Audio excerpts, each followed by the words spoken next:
Olá pessoal, hoje a gente vai conversar com o Itamar Nunes, a nossa grande liderança das pessoas em situação de rua, aqui do coletivo Voz e Rua. Ele vem coordenando a coordenação de assuntos sociais e culturais. A gente vai então falar, conhecer um pouco melhor e falar dessa atuação. Olá, Paula, um grande prazer. Primeiro eu quero começar falando um pouco para vocês por que eu fui para as ruas, né? E todo mundo sabe que eu me tornei, aqui em Brasília, um morador de rua. Foi assim que eu surgi como liderança, né? Há 8 anos eu venho lutando contra um tumor no meu cérebro, né? Sou de Manaus, tenho 49 anos. Lá em Manaus eu exerci a grande liderança no bairro chamado Compensa durante 20 anos. Após o diagnóstico da doença, eu comecei a fazer o tratamento no hospital de base, ia, vinha. E agora, quando vim fazer o tumor estava em 8 centímetros, no começo da epidemia, eu estava internado no hospital de base. E aí, quando eu comecei a fazer a quimioterapia, me aconselharam a sair do hospital porque eu era do grupo de risco e não tinha para onde ir.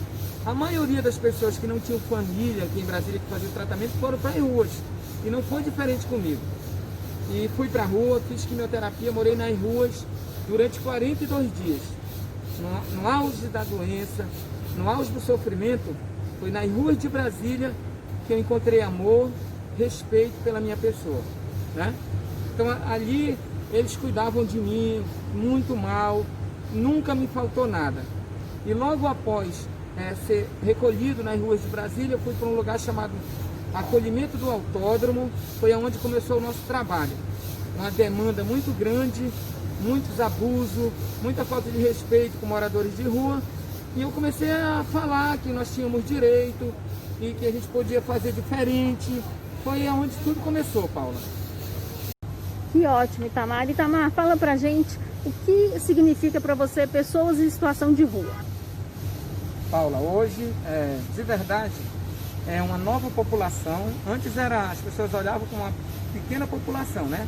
Aqui em Brasília, aproximadamente, nós temos 15 mil pessoas que estão em situação de morador de rua, né? Situação de vulnerabilidade. O que acontece, Paula? Muitos que chegam aqui têm problema, vêm atrás de saúde, vêm atrás de justiça, e outros são o que enfrentam como em qualquer lugar do Brasil, que é as drogas, o álcool, né? Que leva essas pessoas. As famílias, às vezes, se decepcionam tanto que não tem mais condições de receber essas pessoas. Então o que acontece? Essas pessoas passam a morar nas ruas, né?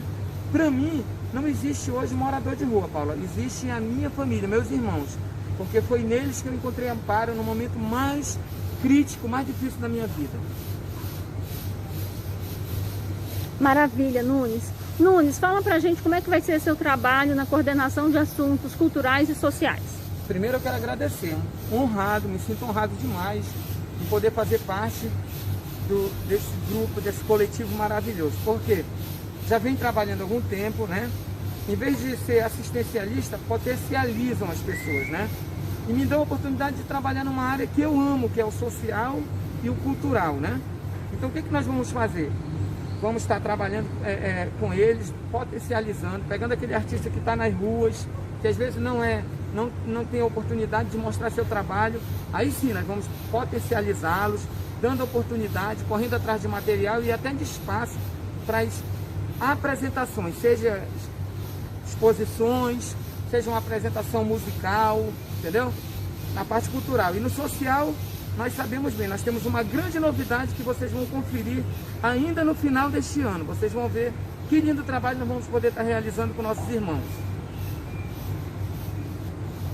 Que ótimo, Nunes. Eu fico super grata. Para mim é uma grande honra estar ao lado de uma liderança como você, uma pessoa que luta, que conhece a importância da luta pelos direitos da população em situação de rua e que tem esse olhar super humanizado e esse olhar de construção, esse olhar gregário. Eu acho que realmente isso vai fazer total diferença. Muito grata.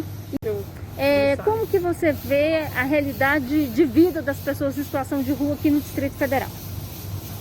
Na verdade, as pessoas que estão em situação de rua têm algo que precisa ser feito, que é dar oportunidades. Em vários segmentos. Às vezes aquela pessoa está ali porque ela está doente, outros precisam de oportunidades de trabalho, né? Desenvolver os seus valores. Então, fechando tudo, precisa se dar oportunidade para as pessoas, para poder julgá-los, ou até mesmo passar e não ver. Aquela pessoa que está em situação de rua, às vezes, ela precisa de um olhar diferenciado. Um aperto de mão, um abraço, uma conversa. Às vezes, com uma boa conversa, você faz com que aquele morador de rua busque a família, não é verdade? Busque um emprego, busque a redução de danos. Porque se a gente for desprezar, as coisas ficam mais difíceis. Nada se conquista com violência. Tudo tem que ser com amor, respeito. Eu acho que a questão do morador de rua é dar oportunidade, respeitá-los e ajudá-los. Maravilha. Nunes, você falou uma coisa que eu estudo, né, que eu estou realmente muito atenta nesses últimos anos. Quais são as principais violências contra a população em situação de rua que você identificou e vem identificando aí ao longo da sua relação com a Pop Rua? Aqui em Brasília, a violência policial, né, muito grande, né? Eu fiquei assim espantado de ver mulheres que estão sendo espancadas por policiais, e as pessoas, quando vão para os abrigos, são silenciadas, né? Isso é uma violência sem tamanho, porque aquelas pessoas estão ali, mas é o dinheiro público que está sendo pago para ser bem tratado, para ser oportunizadas, humanizadas, e a gente observa que isso não é feito. Aí essa pessoa, em vez de melhorar, vai mais para o fundo do poço, se torna uma pessoa mais difícil, o tratamento, a cura dela se torna muito mais difícil. Você tocou num ponto muito importante, né? Como a violência é um processo de destruição das vidas, dos corpos, das mentes. Então, é uma questão bastante central na realidade social da população em situação de rua e que fundamentalmente precisa ser revista. Você falou anteriormente sobre a questão do afeto, do acolhimento, do trato, né, humanizado com acolhimento. Acho que realmente passa muito por uma questão de superação da discriminação, superação do preconceito, superação do estigma social. Fundamentalmente, eu acredito que agregar um valor para a população em situação de rua passa necessariamente pela superação dessa violência, né? Então, agora uma outra questão. A gente tem o poetizar, né? A gente está falando de artes e tal, a gente conversou esses dias e surgiu a ideia do poetizar. Eu já tinha iniciado a leitura de poesia e tal, e a gente entendeu que seria bem interessante a gente agregar a poesia da população em situação de rua. Como é que vai ser o poetizar? Fala pra gente. Nossa, eu acredito demais, Paula, na cultura libertadora de mente, de alma, de oportunidade, né? Eu acho assim que vai ser um projeto diferencial na vida das pessoas, um divisor de águas, né? Como nós vamos falar no Amazonas. Tantos talentos, né? Nas ruas de Brasília, né? Então nós estamos trabalhando para buscar já um espaço, né? Mas aí vem também os filmes, né? Estamos aí trabalhando também, que é um projeto abençoado, que estamos trabalhando todos os dias, e aí vamos dar oportunidade. E olha, não vai faltar talento e emoção, não é verdade? Eu acho que eu quero até convidar você aí que está em casa, que possa contribuir, procure o nosso grupo aí, procure o nosso coletivo, porque nós temos muitas ideias e força de vontade. Se você abraçar com a gente, com certeza vamos fazer muita coisa bacana pelos nossos irmãos. Maravilha, eu acho que realmente vai ser um trabalho muito afetuoso, um trabalho diferencial na superação da discriminação, do preconceito. Sem dúvida, eu acredito que a arte tem esse potencial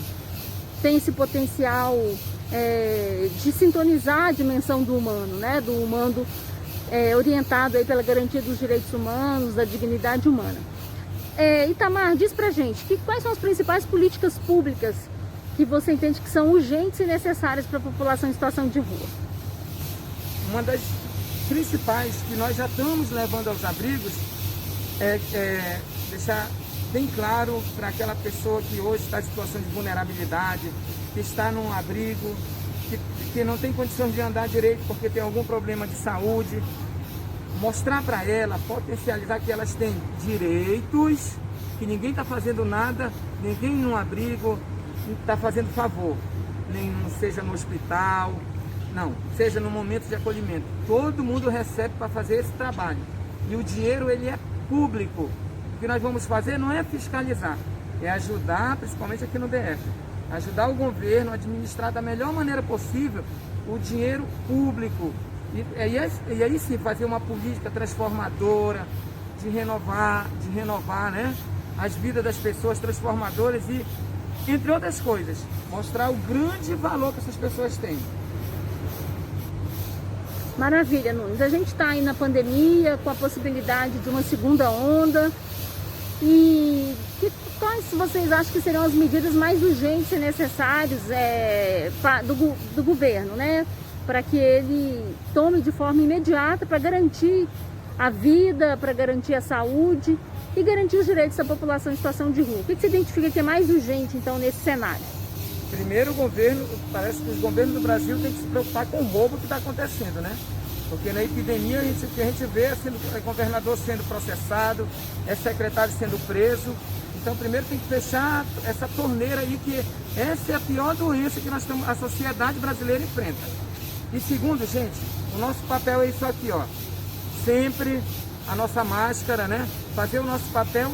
E o governo agora já tem já tem o primeiro lance, né? Tem a questão do primeiro momento da epidemia, vem o segundo, já sabe que tem que ter cuidado com as vidas, tem que ter cuidado, tem que se antecipar algumas situações. Por exemplo, o teste tem que ser mais expandido, principalmente para as pessoas mais pobres, né? Para os grandes bairros de gente muito humilde que ainda não foi alcançado, não só aqui em Brasília, mas em todo o Brasil. Acho que essa é uma mensagem que nós temos que levar daqui e mostrar para as outras pessoas. E nós aqui, como cidadão, conscientes do nosso dever, cobrar. A cobrança da população também é um grande remédio. Ótimo, realmente. Né? A garantia dos direitos acontece, evidentemente, pela reivindicação e pelo exercício da cidadania. Isso é fundamental. Itamar, a gente vem trabalhando já há um tempo e tem um eixo de dominação, de violação de direitos que sempre aparece, que é a questão da moradia. Ele sempre aparece ligado à questão do trabalho e tal. O que você falaria nesse contexto atual sobre o direito à moradia e ao trabalho? Gente, uma nação onde as pessoas, uma nação rica que nem o nosso Brasil, né, tem bastante terra, né, e tem dinheiro para se fazer moradia. Eu acho que o que tem que acontecer é a questão do direito, tem que se respeitar o direito de a pessoa ter o direito da moradia. O direito de ter uma moradia é tão simples, gente. A gente vê os governos dando terra para grandes empresas, e essas empresas, o que elas fazem? Elas produzem e vão vender para a China e deixam de vender para o brasileiro. E aquela terra ali que seria moradia para pequenos produtores, para pessoas humildes que poderiam estar abastecendo o nosso mercado. Então, um exemplo aqui de Brasília mesmo. É simples, é só a questão do respeito às pessoas brasileiras que têm o direito da dignidade, do trabalho, do lazer. Respeitando a Constituição, ou pelo menos tentando respeitar, eu acho que já é um grande começo, Paulo.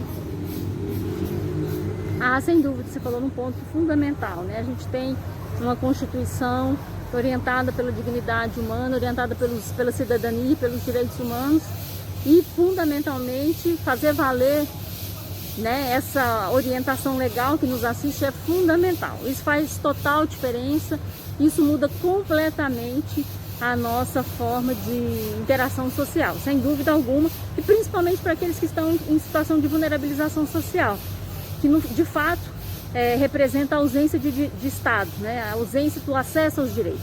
Então é fundamental mesmo, né? Então vamos lá, Itamar, vamos nos despedir aqui. Então um grande prazer falar com vocês, e a gente vai estar construindo aí novos diálogos, novas ações. Contamos com vocês. Tamo juntos. Tamo juntos. Sempre juntos. Coletivo Voz e Rua. Uhul! Juntos.